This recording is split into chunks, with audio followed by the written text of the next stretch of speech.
paano gumawa ng GCash account sa ating mga cellphone. So, yan po mga lodis ang ituturo natin sa tutorial na ito. So, para po dun sa mga hindi pa nakakaalam kung paano po gumawa ng GCash account, follow nyo lang po itong tutorial na gagawin ko, okay? So, napakadali lang naman po gumawa ng GCash account sa ating mga cellphone. So, ganito lang po lodis ang inyong gawin. So, dapat po may nakaredy po kayong mga cellphone number, okay? So, make sure lang po ang inyong mga number po ay registered po yan sa inyong pangalan. Dapat po yung SIM card na yan ay nakarehistro po sa inyong pangalan or dito po sa SIM po doon sa GCash na gagawin nyo. Kung ano pangalan ng GCash na gagawin nyo, dapat po yung doon din po nakarehistro sa pangalan na yan. Kasi po, in case po na ma-disable po yung inyong mga SIM card or kung mawala man po, pwede po kayo mag-request ng panibagong SIM card.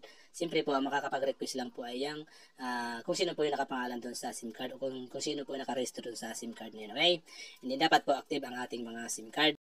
Ngayon, pag ready na po ang inyong mga SIM card, make sure lang po na nakasalang kasi po kailangan po natin yan ng verification code at authentication code. Okay? And then, sa inyong mga cellphone, mag-download po kayo ng GCash apps. Ayan po, download nyo po yan. Ayan, GCash na yan. And then, dito nyo po i-download sa Play Store or App Store ng inyong mga cellphone. And then, pag once po na na-download nyo na, i-open nyo lang po. Ngayon, ganito na po ang lalabas niyan, request permission. Yan, i-okay lang po natin. Okay. And then, i-allow lang po natin ito, allow GCash access this device location, allow. And then, ito, i-allow din po natin. And then, ito po, i-allow po natin yan. Allow din po natin. And then, allow, ayan. And then, lalabas na po ito mga lodis. So, dito po, ilalagay na po natin yung ating number na gagamitin po natin para makapag-register tayo at makagawa ng GCash account. Ilalagay po natin dyan mga lodis. Pag once po na nailagay na natin, mag-send po yan ng one-time password sa number na yon. And then, pag once po na nalagay na natin yung number, i-click na po natin itong next button. Ngayon, magsisend po yan ng verification or authentication code sa number po na nilagay nyo. Katulad po niyan, ayan. So, ikakopy po natin yon, ilalagay po natin dito. Okay? And automatic po, maglo-loading yan. And then, dito po, ganito na po ang lalabas niyan mga lodis. Ayan. So, kiklik po natin itong new account. Ayan. Click natin yan. And then, ilalagay po natin dito yung ating birthday. Make sure lang po yung birthday na ilalagay po natin dito. Kung mag-submit po tayo ng ID, yung birthday po na nasa ID nyo, yun po ang gamitin nyo. And then, are you a Filipino? Yes or no po. And then, pag once po na nilagay na natin yung information, i-click na po natin itong confirm. And then, dito po, maglalagay na po tayo ng ating personal information. So, dito po sa personal information, ilalagay po natin dito yung ating mga first name, middle name. Kung wala po kayong middle name, i-click nyo po yan, and then huwag nyo pong lagyan dyan. And then, ating last name, and then yung birth date, yan po. And then, yung email po na gagamitin natin, make sure lang po mga lodis, yung email na gagamitin natin ay valid and then ma-open po natin kasi may isisend po doon ng authentication code or verification code sa email na yan. And then, nationality, kung Pilipino po or kung hindi po kayo Pilipino, ibaguhin nyo po yan. And then, main source of fund, ayan po, kung saan po magmumula yung mga pera natin mga lodis. Kung salary po, yan, ilagay nyo po dyan, mamili po kayo, i-click nyo po yan, and then may lalabas po dyan. And then dito po, current address. So, ilagay po natin dito yung ating current address mga lodis. So, mas maganda kung ang ilalagay po natin dito yung address ay same po ng nasa ID. Ngayon po, kung yung nasa ID nyo po ay hindi na po updated yun, so, ang gamitin po natin ay yung current address po natin, yung kasalukuyang address po natin mga lodis. So, dito, province, municipality, barangay, zip code. Ayan. Yung zip code nyo po, kung hindi nyo pa alam yung zip code ng inyong barangay, pwede nyo po yan mga lodis i-search sa Google. I-type nyo lang po ang zip code, tapos yun din barangay name or yung municipality nyo.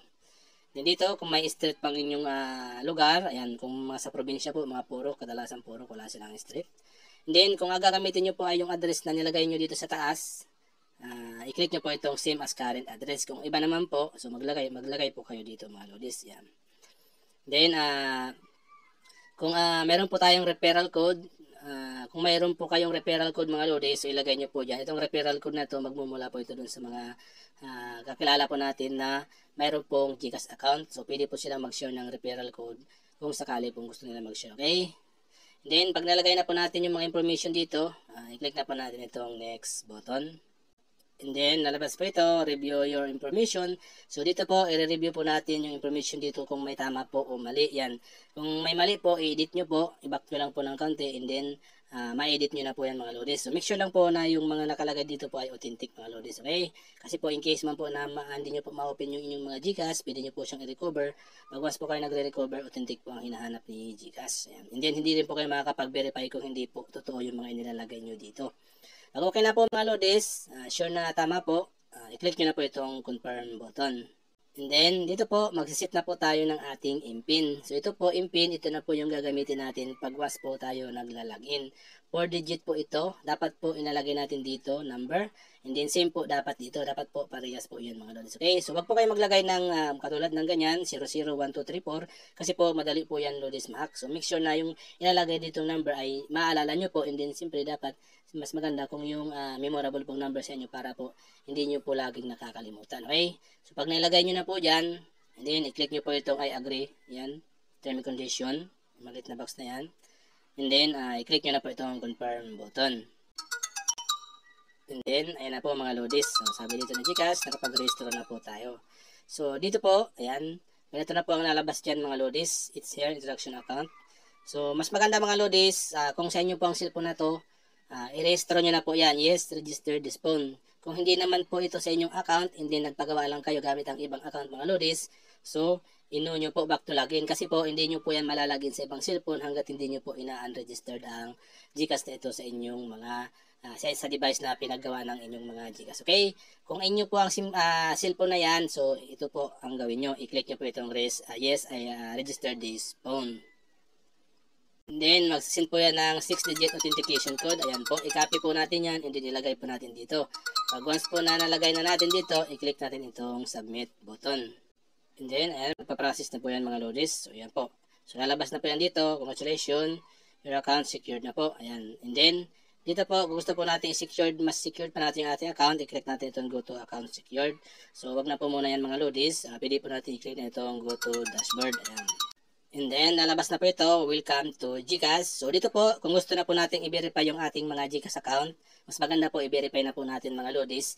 Pero hindi po dito sa tutorial natin, hindi po natin i-verify muna kasi may separate tutorial po na tayo niyan mga lodis. So, medyo matagal-tagal pag verify po ng Gcash account mga lodis. Okay, so, kung gusto niyo pong i-verify yung inyong Gcash account, so panoorin niyo po yung isang tutorial natin dyan kung paano po mag-verify ng Gcash account. Okay, hanapin niyo na lang po dyan sa aking videos. So, dito po, pagdating po dito, i-scroll up lang po natin. Ayan, scroll up natin. Then, i-click na po natin itong go to dashboard. And then, ito na po lodis ang inyong magiging account. Ayan. So, dito mga lodis, kung hindi pa po verify ang inyong mga Gcash account, pwede po kayo makareceive ng pera pero hindi po kayo pwede mag-send ng pera. Okay? Make sure lang po na i-verify po muna ang inyong mga Gcash account bago po kayo mag-receive ng kahit na ano pong fund. Okay? Kasi po, hindi nyo po makukuha yan mga lodis kung hindi po verified ang inyong mga Gcash account.